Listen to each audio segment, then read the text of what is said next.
is up, everyone, and welcome back to the channel. Today we are going to be talking about Sinners, directed by Ryan Coogler, and I know I'm pretty late on this, but man, I have to say this movie blew me away. I've heard people talking about it. I've heard that people went to go see it 3, 4, 5 times in theaters, and that made me be like, okay, well, it's gotta be pretty good. And this is one of the movies that I didn't really get spoiled much on. Saw a couple things on social media, some pictures like of Haley Steinfeld, with teeth, and I'm like, oh geez, what the hell happened in this movie?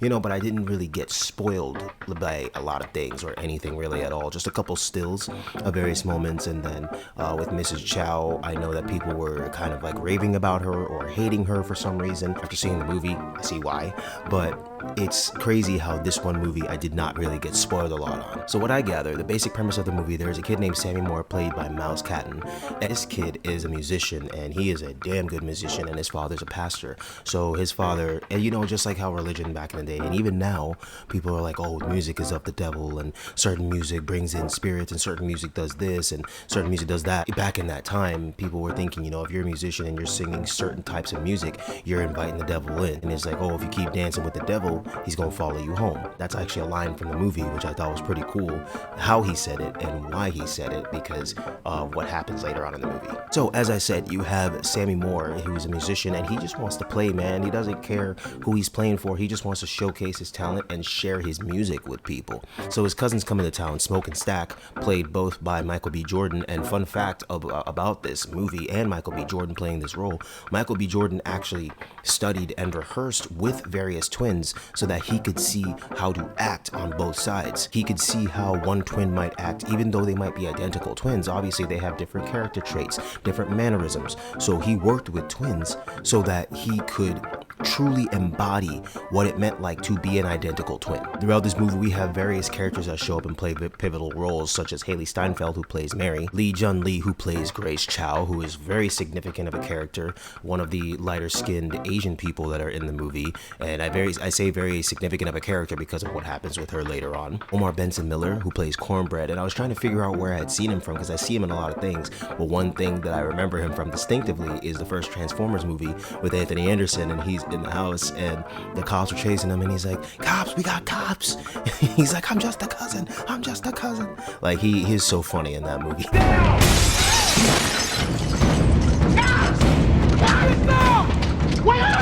I'm just a cousin. But that's one of the main things I remember him from. We also have Delroy Lindo, who plays Delta Slim, and man, let me tell you something about Delta Slim. He is so funny. He is like your stereotypical old school black man, and I say that respectfully because like he just talks, acts, walks, and has the mannerisms of like your old school typical black man who drinks, wants to play his music and make his money and have his liquor. Like it's just so funny how he acts and what he says. Hey, I think I shat myself. We have Jamie Lawson, who plays Pearline, who is a married woman in the movie and gets somewhat entangled with this whole group, especially with Sammy Moore. I'll leave it at that. We have Yao, who plays Bo Chow, who is the husband of Mrs. Chow, obviously. And again, very interesting character arc with both of those people. We also have Wonmi Mosaku. I really hope I said her name right. She is a phenomenal actress. She's been in various things such as Black Mirror, Low-Key. She's just very versatile, and I love the way how she enunciates things and how she acts and just the way how she uses her facial expressions with her like she really killed it in here with like an old school black woman, who's about her man, and even though her man pissed her off, but she's there, she's like the wiser one of the group and kind of the more spiritual one of the group. And we have so many other characters, but I'm just going to get to one more, who is Jack O'Connell, who plays Remick, who is the main vampire in this movie.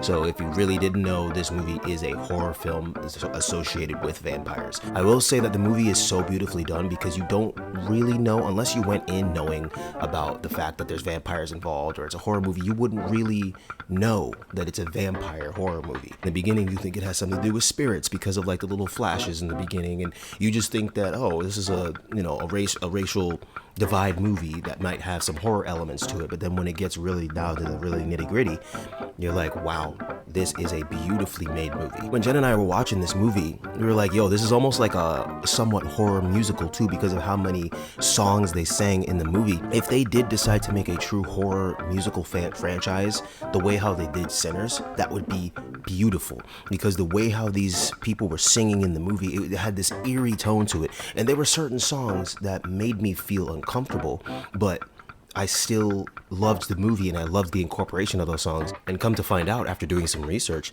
there's one of the songs in the movie that Remick and the white vampires are singing called Pick Poor Robin Clean, or Pick Robin Clean.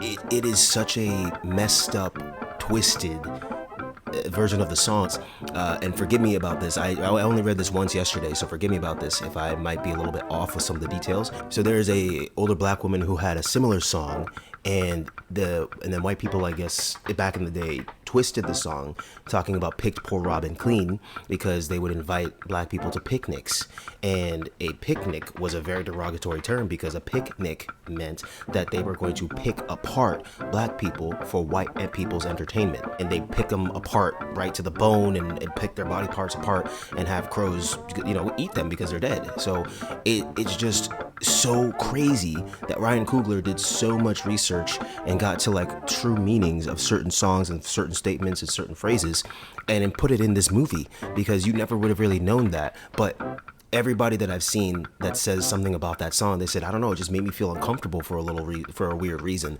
The song Pick Poor Robin Clean, like the way they were singing it and the timbre of their voice, and it was just so eerie. So to find out that there's that meaning, and I'm sure that there's more behind it as well, so forgive me for not giving all the information if I didn't give it. To find out that that's what the song meaning has behind it, it's just wild, and it actually adds more to the movie, because in the movie, what are vampires trying to do? Eat people, pick them apart. Incorporating that song, using like the racial backtone behind it, and then incorporating it because of vampiric onslaught, it's just amazing. All around, this movie was absolutely beautiful. I really wish I did see it in theaters, but I'm glad I saw it when I did, because everything happens for a reason, and you see things when you're meant to, you experience things when you're meant to, you meet people when you're meant to. And we as people need to realize that about the universe and about our lives, that we can't force things. We can't rush into things. We can't compare ourselves to other people and their progress, or compare ourselves to other people and what they're getting or what they're doing, because you're not them and they're not you. You might have tried to do the same thing another person did, but guess what? It didn't work for you, but it worked for them, because that's how it was meant to work for them. And there's a different purpose for you. In this movie, Sammy's dad wants him to be like him. He wants him to be a pastor. He wants him to be a preacher. He wants him to do things the way he wants him to do them. But that's not what Sammy's life is meant to be. His life is meant to be a musician, bringing joy to people, bringing good energy to people.